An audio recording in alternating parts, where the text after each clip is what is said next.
Welcome back, and with us, joining us this morning is Dipan Mehta, Director, Elixir Equities. Dipan, plenty happening within Indian markets. PSU banks doing very well for themselves.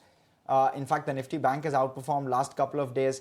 How are you viewing current valuations? And now that we're at the end of Q3 FY26 in terms of earnings, what are the maybe top two or three surprises that was sprung upon you as part of this Q3 earnings roundup? Good morning, and thank you for having me on your show. Very good morning. So, I think first, when it comes to PSU banks, what we are seeing is a multi-decade convergence of valuations and performance between PSU banks and private sector banks. There was a time when private sector banks were gaining market share. Their growth rates were far superior, anywhere from double the growth rates of the industry and the PSU banks, and their NPA levels were well below. But now I think many PSU banks are giving private sector banks a run for their money, and investors recognize that balance sheet qualities are far better. They are back into the growth mode, and that's reflected in the stock prices. And still, there's a lot of gap between the two segments within the banking industry. So I think that this re-rating of PSU banks will continue for some more time. But let's understand that the medium to long-term trends of the banking industry are increasingly becoming more and more competitive. It has become a red ocean, and for banks, whether PSU or private, to sustain these kind of NIMs is going to be very difficult going forward. Secondly, as regards the Q3 numbers, what surprised me most is that almost everything is doing well. And yet, I think stock prices have not reflected that. So, this is a great opportunity to increase exposure to equities because valuations are or at reasonable levels. Deepan, how do you look at some of the capital goods stocks like a BHEL? There's a lot of order book which is coming in for them. If you look at the order book at the end of Q3 is around 2.1 lakh crores. That's nearly 7 times the revenue for them. Do you think the order book, many of the PSU or many of the capital goods companies will be able to execute these orders much faster? Because that's a big challenge coming up for many of them. With that said, I think execution is the biggest risk in capital goods manufacturing companies. And sometimes execution is not only at their end, but also at the customer end, because sometimes the customer is not ready to let the project go ahead. And we have seen that in a few companies, like there was SEM India, which I thought the results are very disappointing despite having good order book position. And we have seen that in a few other capital goods companies as well. But look, I think we are in a nice upward cycle as far as capex is concerned, and across the board, capital goods, engineering, procurement, construction companies are sitting on record order book positions, great earning visibility for next 2 3 years or so, reasonable valuations. And what I also prefer and like is companies which are going more and more overseas for their orders, because that certainly diversify their business model. Say companies like L&T, KEC International, which have got sizable business outside of India as well, and that typically prevents any cyclical changes within the Indian market. It protects them to that extent because they have overseas orders as well. Okay. So that's a take on some of these infra-related companies and cap goods. Kunal, a chart check on BHEL. The reason we were discussing this talk today is they've received an LOA from the Steel Authority of India, that's SAIL, for a captive power plant in Burnpur, and the size of the contract is anywhere between 1,200 and 1,500 crore rupees. A quick chart check on this. See, the recent sell-off for BHEL has made the risk reward a little bit more attractive. But these stocks, they generally tend to lack momentum for a decent period of time. So I think the recent high for BHEL was around 300 mark, and the stock fell to, I think, around 245 to 50 levels post the news flow for the stock. There was an initial news flow with regards to the from the government side, and then with respect to special situation for BHEL. So I think on the back of both of these, you've seen the stock being a little bit more volatile, less trending. Hopefully, I think if the stock finds a breakout back again, I would look at 275 as a breakout point for the stock to try and find its mojo back and come back into a momentum upside. If that doesn't happen, then it might be possible that the stock may just about go into a time-wise consolidation. So the price level is attractive, but the only catch over here is that the stock is lacking momentum, and momentum generally would start off when the stock gives the first hint of a major breakout in terms of swing resistance. At that level is around 275 mark for BHEL. Okay, Mithali here with all the stocks that you need to keep on your radar. Mithali, what do you have on your list? Right, so keep the IT stocks on focus today. Starting with Infosys, we have the IT major launching its AI-first framework under the Infosys Topaz suite, targeting a $300 to $400 billion global AI services opportunity by 2030. Also, clearly, Infosys is doubling down on its AI-led growth.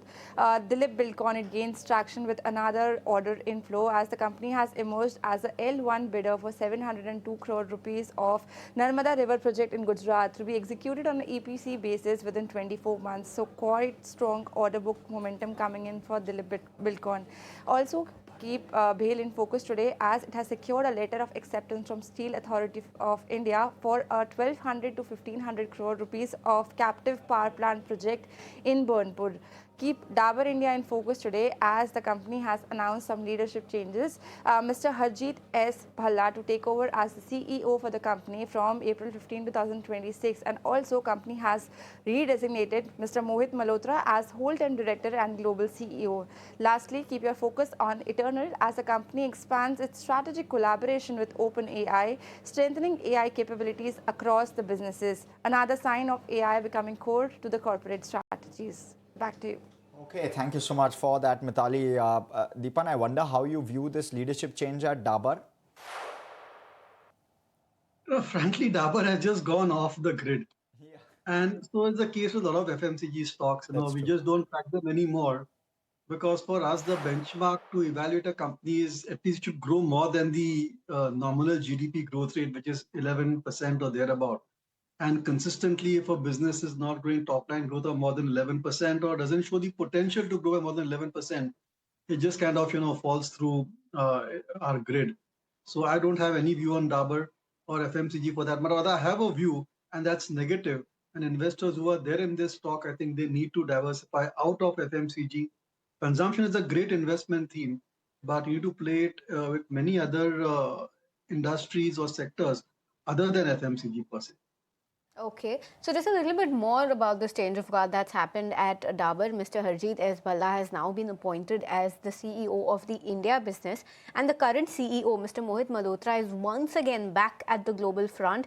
He was the COO of the global operations before he was pulled into the India business to try and head Dabur into a better direction when it comes to India operations. He's back on the global front. He's been redesignated as the global chief executive officer over there and the whole-time director for the international operations.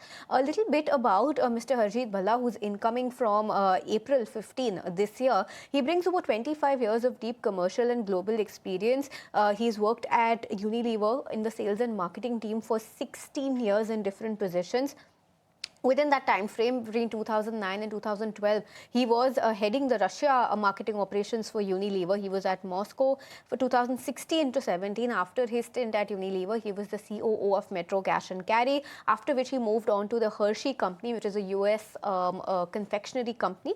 And he's been the managing director of, for the India business over there ever since. Currently, he's the VP of Canada and Global Customers operations at the Hershey company. And now he's going to be starting his new stint as the top boss at Dabur India from 15 April. So that's on Dabur.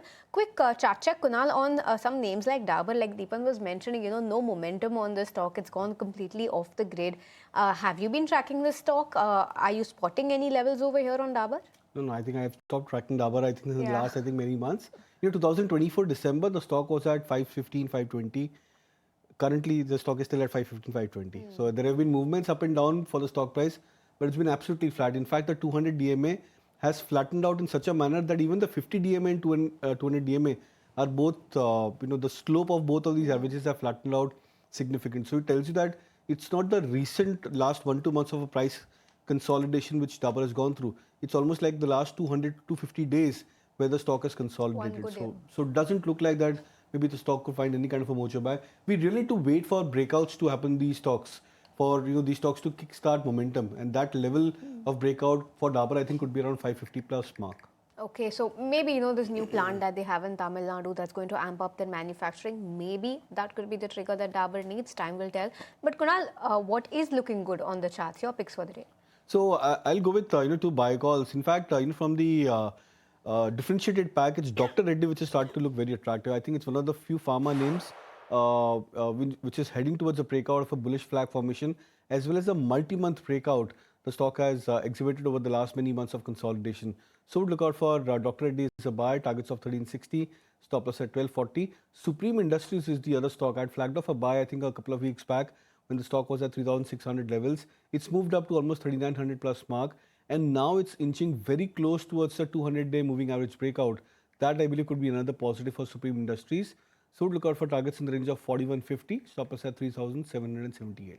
Okay, so Dr. Reddy's and Supreme Industries looking good to Kunal on the charts. On that note, viewers, time to slip into a very short break. We'll be talking about more stocks to watch out for today and getting a better fundamental and technical sense on all of them. So stay tuned and we'll be right back. Let me also try and contextualize a couple of other deals that have happened. There was Arvind Smart Spaces. There was also Nirlon, where ICICI Pru has exited, and we've also got a block deal there, which played out. Dilip Buildcon also won an order of around 702 crore. Dipan, I wonder if any of these infra names are something that catch your attention, just given the kind of traction that we're seeing on order wins. Had this been maybe a couple of years back when we were in that raging bull market, any small order win was causing a spike in stock prices. Not so much now. Do you feel that that's a possible area which is being maybe a little less appreciated?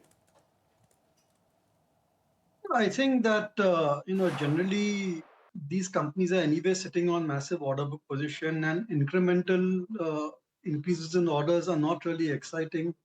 So I don't think that's a cause for concern. But I think you must have a large proportion of your portfolio in all these engineering, procurement, construction companies, and the best bet still remains L&T. Reasonable valuations is hitting all-time high at this point of time. And as I said, earlier in the interview, that we prefer companies which have got a diversified order base. And L&T has got almost, I think, what 40-50% revenues on order book from outside of India. And those order books are at reasonable margins, I would say. At the same time, there are certain projects within India which only L&T can execute, and that kind of puts them in a different league altogether. So I would say that you have to make L&T as part of your core holding. It is certainly a part of our core holding as far as our own portfolios and investor portfolios are concerned, as a matter of disclosure. And then there are other smaller companies where we have an interest, like VA Tech Babak, which is a focused water projects company. And there's SEM India as well, where I think the performance and execution has been quite phenomenal. And then when it comes to the power equipment, there are lots of choices and lots of opportunities over there as well, right? From solar power equipment to wind power equipment, then electric distribution equipment companies. So a lot of choices over there as well.